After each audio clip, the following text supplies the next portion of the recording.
Corona virus vaccination के इस तीसरे फेज़ में कुछ लोगों ने वैक्सीनेशन करवा लिया है, तो कुछ लोग वैक्सीनेशन से होने वाले साइड इफ़ेक्ट से डर रहे हैं। तो वहीं कुछ लोग ऐसे भी हैं जिन्होंने वैक्सीनेशन का सिर्फ पहला ही डोज लिया है और अब वो लापरवाही बरत रहे हैं। इन सभी सिचुएशंस में हमारा ये समझना ज़रूरी हो जाता है कि आखिर वैक्सीनेशन के बाद हम सभी को किन तरह के एहतियातों को बरतना होगा और साथ ही ऐसी कौन सी चीज़ें करनी होंगी जिससे हम खुद की केयर कर सकें।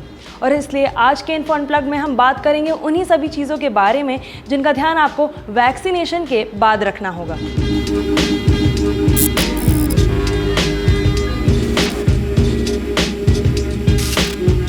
आप सभी में से जिन भी लोगों ने वैक्सीनेशन करवाया है उन्हें ये बात पता होगी कि आपको वैक्सीन लगवाने के बाद 30 मिनट तक के लिए वैक्सीनेशन सेंटर पर ही रुकने के लिए कहा जाता है।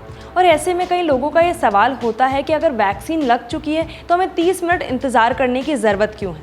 तो हम आपको बता दें कि ये वैक्सीनेशन के बाद सबसे ज़्यादा ज़रूरी चीज़ों में से एक है, क्योंकि इस 30 मिनट आपको ऑब्जर्वेशन में रखा जाता है।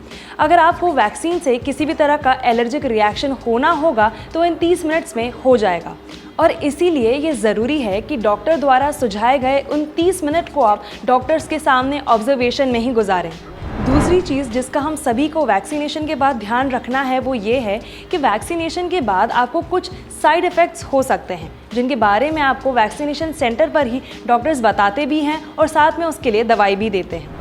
आपको जिस हाथ पर वैक्सीन लगाई जाती है वहाँ आपको रेडनेस हो सकती है, स्वेलिंग हो सकती है और उस हाथ में दर्द भी हो सकता है, पर ये कुछ नॉर्मल से साइड इफ़ेक्ट्स हैं जिनसे घबराने की आपको बिल्कुल ज़रूरत नहीं है। Centre for disease control and prevention के मुताबिक आप ऐसी सिचुएशन में अपने हाथ पर एक साफ़ कपड़े को ठंडे पानी में भिगो कर रख सकते हैं, जिससे आपके हाथ को थोड़ा रिलीफ मिलेगा। पर यदि आपको एक दिन से ज़्यादा अपने हाथ में दर्द रहता है, लंबे समय तक बीमारी या वीकनेस रहती है, तो ये ज़रूरी होगा कि आप अपने डॉक्टर को कॉल करके उनसे सलाह लेकर दवाइयाँ ज़रूर लें। ध्यान रखें कि आपको वैक्सीन लगवाने के बाद दर्द होगा या बुखार आएगा, ये सोचकर आप पहले से ही दवाइयाँ ना लें। और यदि आपने वैक्सीन लगवाने से पहले किसी भी तरह की दवाई ली है तो इस बारे में वैक्सीनेशन सेंटर पर मौजूद डॉक्टर को ज़रूर बताएं। स्टडीज़ के मुताबिक वैक्सीन के पहले डोज के बाद आपकी बॉडी थोड़ी वीक होती है, पर दूसरे डोज के बाद आपकी बॉडी और ज़्यादा वीक हो जाती है।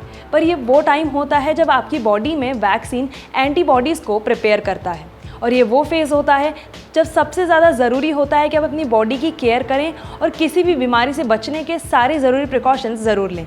वैक्सीनेशन के बाद आप ये बात ज़रूर ध्यान रखें कि आप ढेर सारा पानी पिएं और भरपूर खाना ज़रूर खाएं, क्योंकि वैक्सीन जब तक आपकी बॉडी में एंटीबॉडीज़ बनाती है तब तक ये इंश्योर करना आपकी जिम्मेदारी है कि आपकी बॉडी हेल्दी और हाइड्रेट रहे।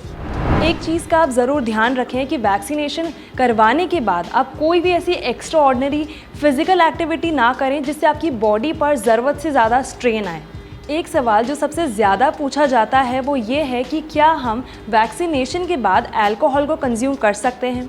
तो किसी भी स्टडी में वैक्सीन लगवाने के बाद अल्कोहल के इस्तेमाल से एडवर्स इफ़ेक्ट तो नहीं देखे गए हैं, पर क्योंकि हर बॉडी वैक्सीनेशन के बाद कुछ अलग तरह से रिएक्ट करती है, तो ऐसी सिचुएशन में ये ज़रूरी होता है कि आप हर उस चीज़ को अवॉइड करें जो कि इम्यूनाइजेशन की इस प्रोसेस को मदद नहीं करती हो। और इसीलिए सभी डॉक्टर्स भी ये सजेस्ट करते हैं कि आप वैक्सीन लगवाने के बाद अल्कोहल को कंज्यूम ना करें। आखिरी पर सबसे इम्पॉर्टेंट चीज़ कि यदि आप ये सोचेंगे कि वैक्सीन के मात्र एक डोज से आप कोरोना वायरस से सुरक्षित हो सकते हैं, तो ये सोचना गलत है।